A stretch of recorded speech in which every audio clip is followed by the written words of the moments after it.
Welcome to Heads and Tails. I'm absolutely delighted to have Helen Demetriou with me today.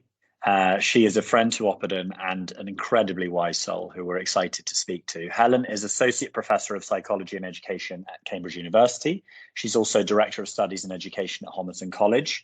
The list goes on, so hold fast. Helen has lectured in developmental psychology in the Faculty of Politics, Psychology, Sociology and International Studies. She was Director of Studies at Sydney Sussex as well, and currently teaches at the Faculty of Education on undergraduate, master's and doctoral courses. Super busy. Her research at the Faculty of Education is wide-ranging and has included work on pupil friendships, which I'm very much interested in, on teacher growth and performance in modern foreign languages. Not sure if, Helen, you know that I was a modern linguist, so I'm interested to ask you a little bit about that too. She's also part of fascinating the Kazakhstan project, which focuses on the professional development of teachers in Kazakhstan. I could go on, but I won't, because I want to ask Helen some questions. So Helen, thank you so much for joining us. Thank you, Henry, very much. It's a pleasure to be here. I wanted to start, we're obsessed with all things mentoring. You've been involved deeply in education for a long time. Did you have a mentor of your own? Could you perhaps share a little bit of detail on your perspective on mentorship as a whole? Yeah, thank you for that question. It's nice to be able to reflect. I suppose the most significant mentor that I can think of would be Jean Ruddock, who was somebody I met over 25 years ago now when I first came to education. She was the first female professor of education in Cambridge. There is now a street name named after her. And she really was an inspiration. Her whole work was to do with pupil voice, and much of that research you've just cited was within the remit that I did when I first came to the Faculty of Education all those years ago for various organisations. But her underlying thesis and premise was that pupil voice was important. It was the voice of the pupil in the classroom that needed to be heard. After all, learners know themselves best and are able to judge their learning, the type of the learning they want to do. And this is really what inspired me, and it's continued. That thread throughout my work is still there. Empathy, that I research a lot into, has basically taken off from that, or continued from that train of thought. So really, I would say yes, it was Jean who was the person I can think of in education who has been most inspirational for me. Wonderful. And I don't want to drop the topic there on pupil voice. Where do you think we are on pupil voice? Where, if you could give a state of the nation on pupil voice as a facet of education, do you think we're in a good place, or where are we according to you? Yeah, good question. There's always more, I think, to be done. It's definitely there. It's on the map. It really did start with Jean and all the research she did back in the day. And now schools really do appreciate the need for it. They can see not only, it's not just a token, it's something that really truly works. If you listen genuinely, authentically to pupils and they know that you're taking them seriously with their voice about their learning, then it can have a huge impact, and not just on the learner, but teachers as well, is what we've really found in our research, sustaining teachers as well, actually. So I do think it's there in both across primary, secondary, preschool, all across education. And there just needs to be more of it, more voice, more clarity. More voice, that's a wonderful takeaway. And if we go a bit broader, what are some of the key ingredients that you think maybe make the best educational institutions? It's a big question, so forgive me for the broad question. The thing that pops into my mind about that, there are three actually, I think, very important ingredients that spring from somebody called Carl Rogers in psychology. He really emphasized the importance of authenticity, unconditionality, and when I say unconditionality, I mean, of course, with boundaries. Everyone needs boundaries, and empathy. And I think if you can have those three ingredients, not only in a classroom, throughout life, with people generally, then you don't go far wrong. Making that available for the learner or the young person, knowing that they are afforded those things, that authenticity, unconditionality, and empathy, For me, that's the best, and that leads to creativity. That leads to somebody. It leads to autonomy. It leads to those great things that we want young learners to be. Wonderful. It strikes me that there are lots of similarities there, really, in the workplace. I would argue that those three same ingredients are pretty crucial to an environment for employability being positive as well. So it's nice to maybe draw that thread between the two in ways in which it's perhaps not enough in the public sphere. I think they're lovely, clear takeaways there. I know people will be grateful for. So thank you.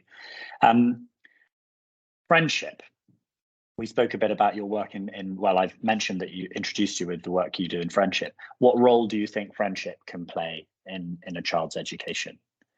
A huge role. This friendship, it was one of the early studies actually I conducted at the Faculty of Education with Jean. We were commissioned, if you like, by, I think it was the Department for Education, to find out about the importance of the transition between primary and secondary school, and friendship played in that transition between the two, those developmental milestones. And we found it was hugely important, and that was published and used. But I do think friendship overarchingly is extremely important. It helps us with social, emotional skills. We are holistic learners at the end of the day. It's not just learning the academic, the material, which of course is important, that achievement, etc., and to be able to move on in life. But part and parcel, not just a bolt-on, are the social and emotional skills that come from friendship.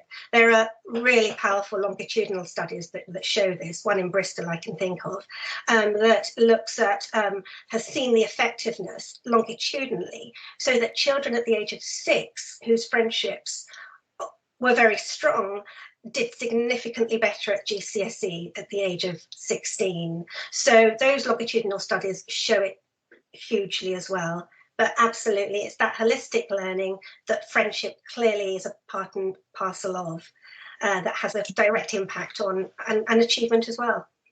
Do you think there's a part of that we could almost describe as peer role modeling? We talk a lot at Oxford about role modeling, usually when there's a distance in age. But I think there's obviously a huge amount that you learn from the people you're with, and there are all those things about, you are the 5 people that you surround yourself with, whatever your age. Do you think that's a similar sense in classrooms where you benefit from the sort of skills and habits and behaviours of the people around you? Absolutely, even with same age peers. Piaget was an advocate of that. We learn from people of the same age, as well as people who, of course, are older than us and are more of maybe a mentor in that respect. But even people of your same age can be a mentor of sorts. They come with different experiences, lifestyles, backgrounds, and you're learning all the time from those who are older, the same age, and of course younger. Can I ask, this whole area of character, creativity, empathy, all these things, often there's a sort of divide between maybe this world of education and the one that's focused on a knowledge-rich curriculum and academic outcomes. Do you feel that balance or that divide in an educational organisation like you're in a sort of, the holy grail of education at Cambridge University? Do you feel that divide, or does it feel like those things are misunderstood in terms of how they coordinate? Feed in, yes. No, clearly there's a huge emphasis, especially at Cambridge, to achieve, to do well.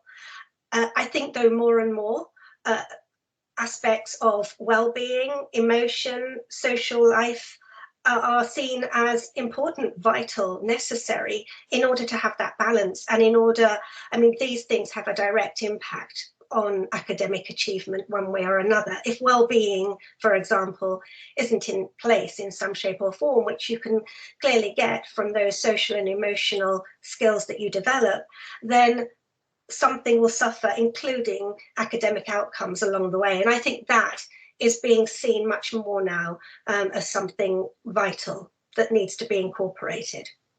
It strikes me almost like a lever that has helped maneuver all of this into a position of more power and give it more status. The understanding that those outcomes tie into it. I think it's something we've always struggled with to bring those two things together and explain to people that has an importance. Can I ask, there's been so much culturally and politically and in the newspapers about universities like Oxford and Cambridge who face pressure or increasing pressure to admit a much more diverse intake of students. What more do you think can be done to improve the diversity of the pupil body? And without getting too political, I'd love to hear any thoughts or perspective you have on this as an issue. Yeah, and I'm a full advocate of that. It's very important to have a diverse, clearly pupil body, student body.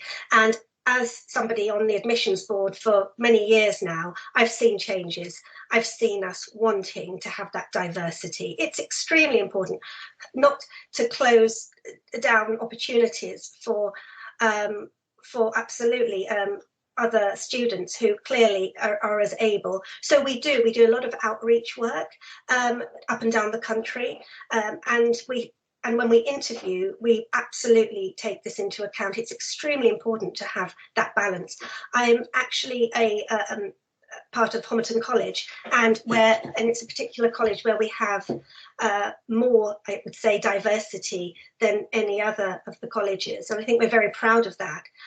So it's students from such a variety of backgrounds that brings such richness to the university. I think without it, we just don't see a good representation of life, and that's why it's so important. It's so important to have opportunities for everybody, and I think we are doing more and more in that, for sure, and especially in the recent years.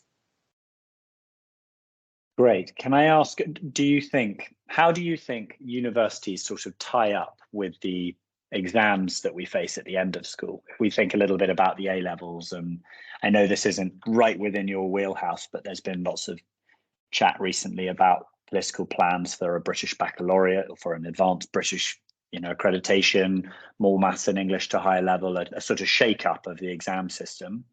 With your perspective from the higher education, with the higher education perspective, how does that all sit with you, and what do you make of those plans and ideas? That's a really good question, because often I see students who, well, they come, they've done their A-levels typically, they then come to Cambridge, they've chosen a subject, but so many times they're thinking early on, actually, I want to do something different.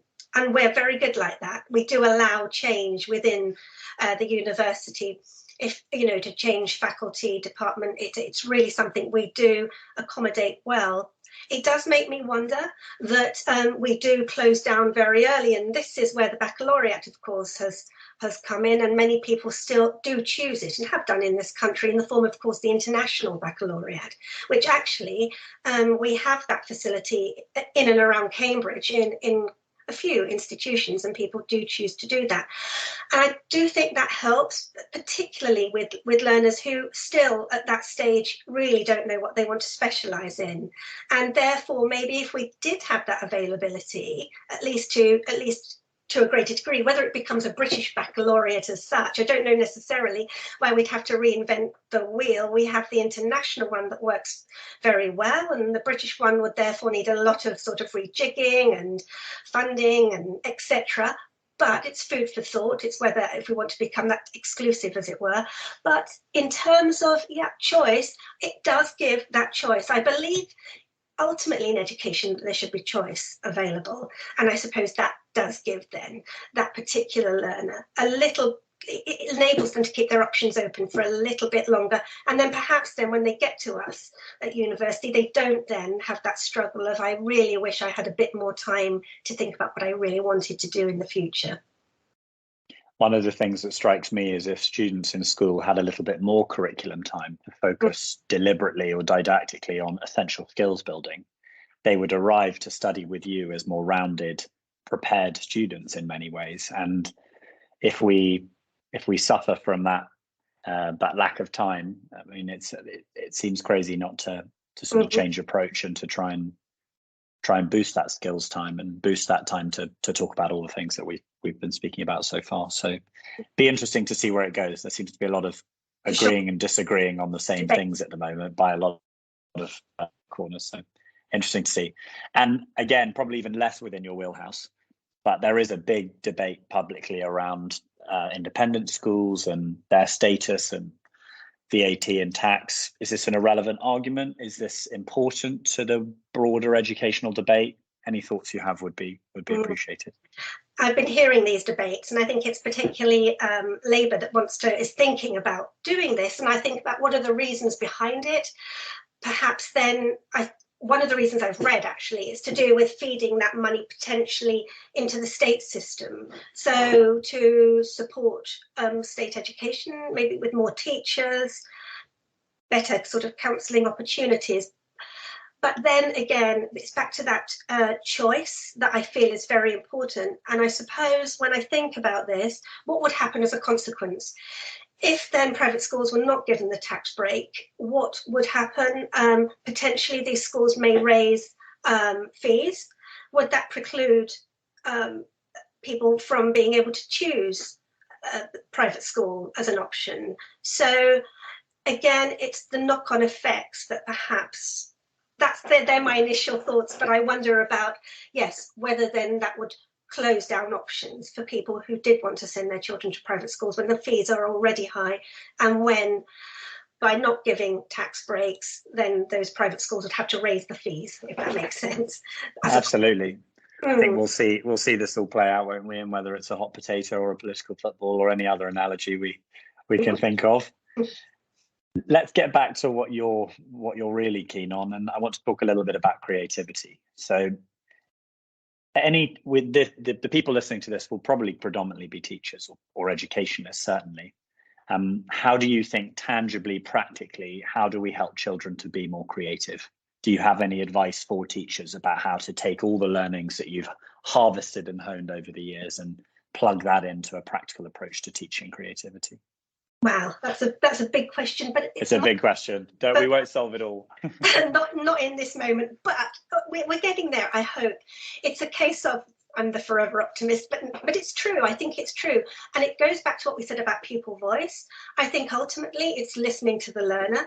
When it's that Maslow triangle in psychology, if you're familiar, which I'm sure you are, if we have those early needs in place, obviously those safety needs, all those other needs, but also the needs of children where they are listened to, where there is genuine, it's that authenticity again, the unconditionality with boundaries, of course, and the empathy. If we have that in place, the learner is listened to genuinely, then I believe we get to the very top of that triangle where actually creativity sits. And I do think they are the ultimate ingredients.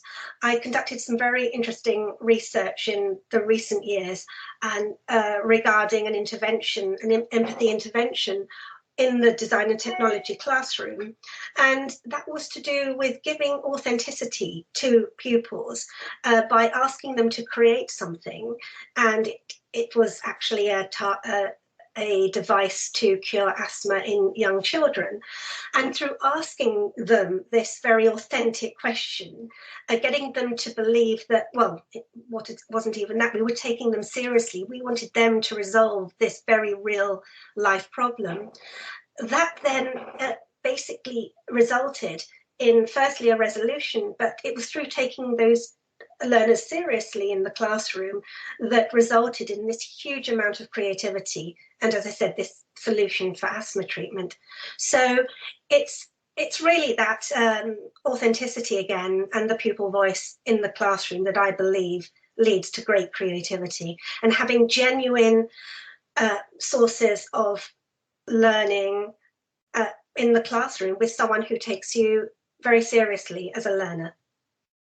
I love that. I'm taking away the listening and the taking them seriously. I've always felt that if you speak to children like adults, often they respond really well to that. And it's amazed me with a lot of the work we've done, which is based around quite deep and kind of methodical educational frameworks, that children respond really well to it because they want to understand what's going on behind the scenes. They don't want to feel like they've been spoon-fed something that wasn't partly their own making. So I totally appreciate and are on board with all you say. I think to finish off, I'd just love to ask a bit about what next for you, really. What are you working on? What are you excited about? What do you hope the next year or two will bring? Don't want to put you on the spot too much like a a teenager who's accountable to their mentor. But no, thank you, and helping me to reflect on that as well. I mean, at the moment, teaching is consuming my time, both as teaching at the Faculty of Education, but also at college as a tutor, and all that side of work, which is greatly rewarding. And I do love interacting with young people and seeing them flourish. In terms of ongoing work, I love working with, well, yourselves, Oppidum and other external organisations who I can feed into and hopefully inform with my research and work and experiences. So that really, it's always been wonderful working in education, because I always felt everything I did went somewhere. It went to policy, it went to practice, it was hands-on. So I hope to continue with that. There's ongoing research in the work of empathy, that thing I just mentioned about the intervention in schools, and using something real, using something genuine to get children to think about their learning, because we're taking them seriously. We're now feeding that down into primary schools. So it's continuing research at younger ages. It's to me, it's something that we need to start doing in the early years. It's the way we start that helps us to continue as children develop. If we don't start the way we mean to go on, then, well, we can still do it, but we're going to find it more difficult at older ages. So that's my premise, and that's where I'm at the moment.